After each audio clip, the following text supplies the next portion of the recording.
Greetings, Nick with Sweetwater here, and today we're going to be taking a quick look at the Marshall 1959 modified 100-watt tube amp. Its valve complement is three 12AX7 dual triode tubes and a quartet of EL34 power tubes, just like the legendary 1959 Plexi Super Lead heads of yesteryear. In a nutshell, this built-in England beauty is Marshall's critically acclaimed hand-wired 1959 HW reissue with some cool, guitarist and ear-friendly modifications added. Furthermore, the extra components added for these mods are fitted on turret boards so they match the authentic hand-wired vibe of the 1959 HW. Just so you know, the mods I've just mentioned are as follows: the addition of a master volume control, a bright cap on-off switch on channel 1, and last but certainly not least, a built-in gain boost that offers a choice of two types of clipping, diode or transistor. More about said mods in a minute.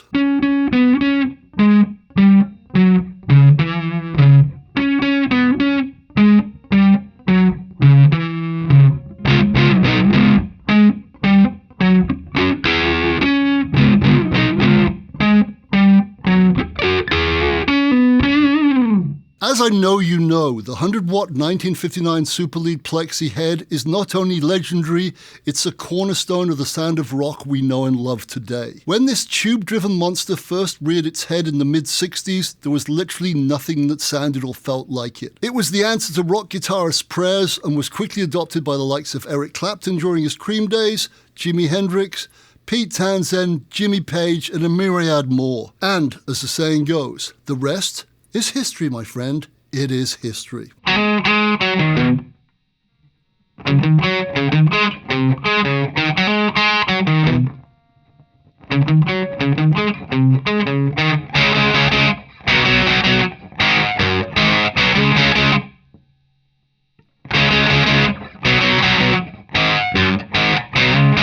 The story behind ensuring that the Marshall 1959 HW hand-wired reissue head exemplifies the legendary Plexi 1959 sound of the late 60s is a fascinating one. And, as said amp is literally the foundation of the modified 1959, a link to an article about the storied history of the 1959 Super Lead Plexi can be found in the body text that accompanies this video. That said, let's get into the features and benefits of this amp.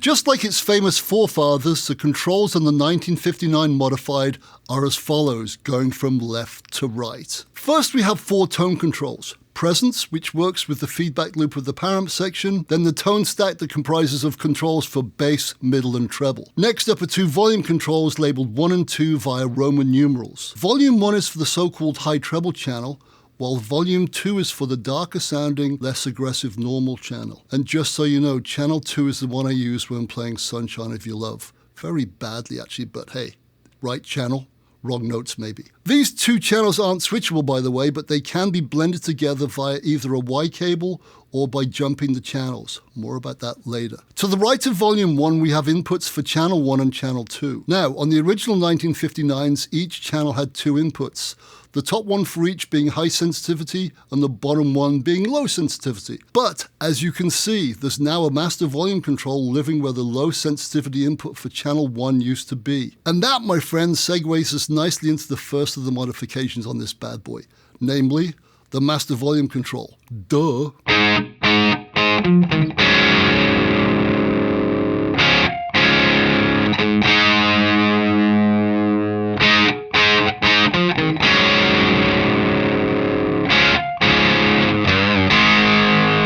Now, the slight problem with an original Plexi is this. The only way you can get it to deliver the sound you want, namely the glorious overdriven tone that's on all your favorite classic rock albums, is to literally crank it all the way up to a Nigel Tufnell approved 11. And trust me, that is paint-peelingly, ear-shatteringly loud. So, for a mere mortal like me, it's simply just not practical or possible. Unless, of course, you're playing Madison Square Gardens or Wembley Stadium, and I'm definitely not. Hence, the addition of this master volume control is a simply wonderful thing, as it enables you to crank the volume controls and not risk deafness or your neighbors calling the cops. God forbid. Here's the amp with volume 1 cranked, the master volume turned down a little bit, and no other mods engaged.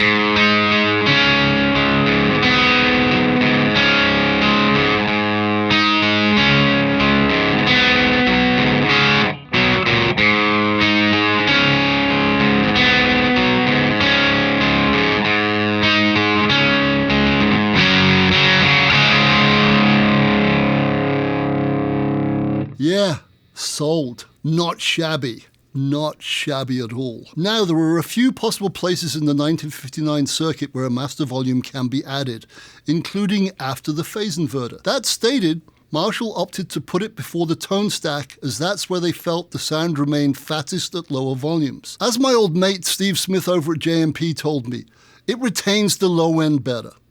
It has more of that Marshall thump when it was pre-tone stack. And there you have it, my friend.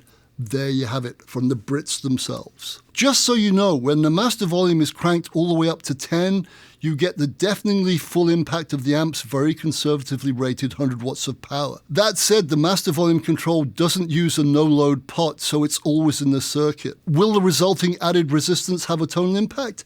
Yep, but according to those way smarter than me, said impact is minimal. All I can say for certain is this: I've cranked this bad boy with volume 1 and the master volume controls on 10, and it sounded and felt amazing.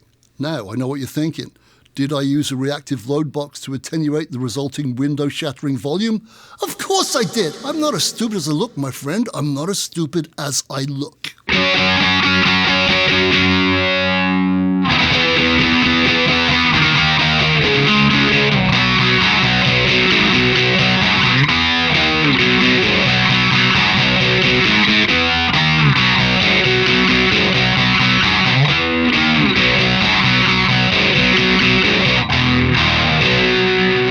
It goes without saying that when you turn the master volume down, it will remove the added overdriven magic of the phase splitter 12AX7 and the EL34s getting literally pummeled when either volume 1, volume 2 or both are cranked. Ditto the additional tonal color of the speakers being driven really hard. Once again though, unless you're headlining an Enormo Dome, the resulting high volume simply won't fly.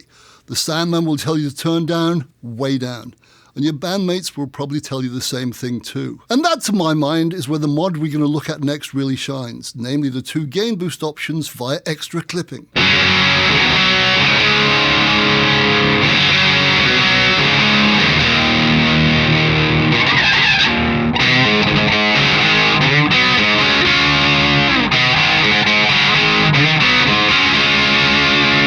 As mentioned earlier, there are 2 clipping options here, diode or transistor, and what you just heard was diode, by the way. To this end, the 2 mini toggle switches, the one on the left and the one in the middle of the row of 3, deal with this. The middle switch, labeled clip, turns the extra gain on or off. Left is off, right is on. The switch to its left selects which gain option it gets engaged, and they're labeled 1 and 2 via Roman numerals again. Left is diode, number 1, right is transistor, number 2. Let's check them out. Here's a riff with the clip switched off.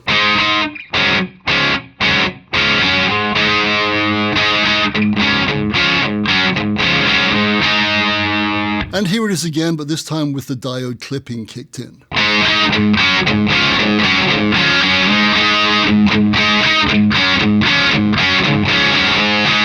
That was fun to play, my friend. It has a nice overdrive pedal style of extra crunch when diode is kicked in. Now let's try clipping option number 2, the transistor. Now, this has a lot more gain, and due to the extra gain it adds, there is a slight volume drop, but that's easily addressed via the master volume control on this setup and forget it amp. So that's what I'm going to do right now.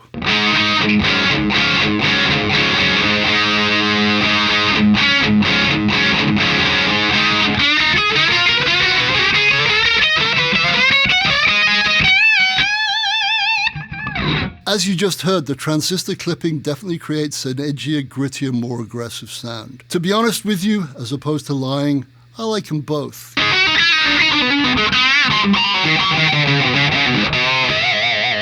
And incidentally, if you're crying heresy to these 2 clipping options, please remember this, my friend. A lot of the most iconic super lead plexi tones were created using overdrive distortion or fuzz pedals, and guess what they utilize? Probably diodes or transistors for clipping purposes.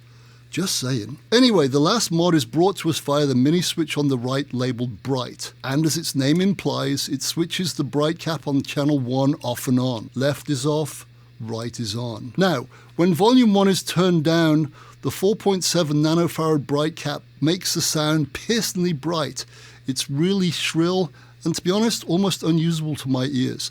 That said, when volume 1 gets turned up, the bright cap starts getting blended out of the channel. As a result, back in the day, lots of people would just take the bright cap out. The bright switch gives you both options, in or out. Let's check it out.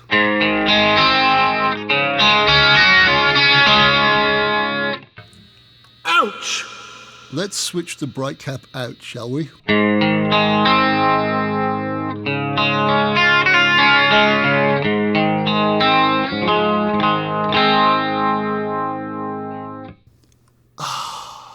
Much better. Much, much, much better. Now, while I like to use a plexi with channel 1 cranked, a lot of people like its clean sound on channel 1, with the bright cap off, of course.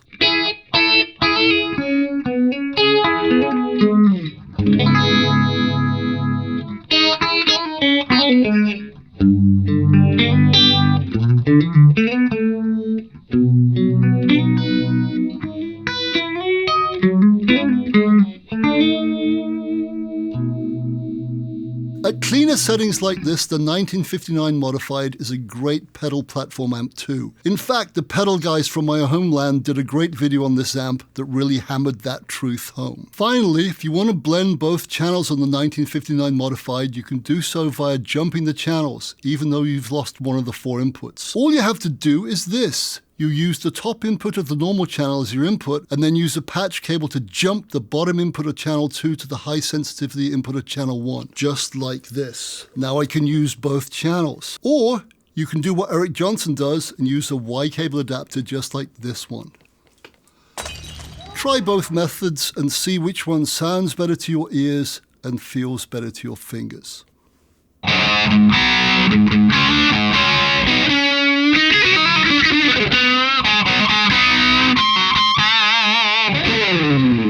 And there you have it, the 100-watt Marshall 1959 Modified tube head that's proudly hand-wired in England. And what a great way this is of taming a legendary rock beast. I could go on and on playing my favourite classic rock riffs badly through this fire-breathing and fine-sounding amp, but I think you get the picture. Plus, there's a ton of videos out there on it too. For more information on the hand-wired 1959 Modified, or any other Marshall product for that matter, please go to sweetwater.com, or better still, call your best pal ever, your Sweetwater sales engineer. Thanks for watching. Oh, by the way, order one of these shirts. They're really cool. Anyway, thanks for watching. I'm out. See you.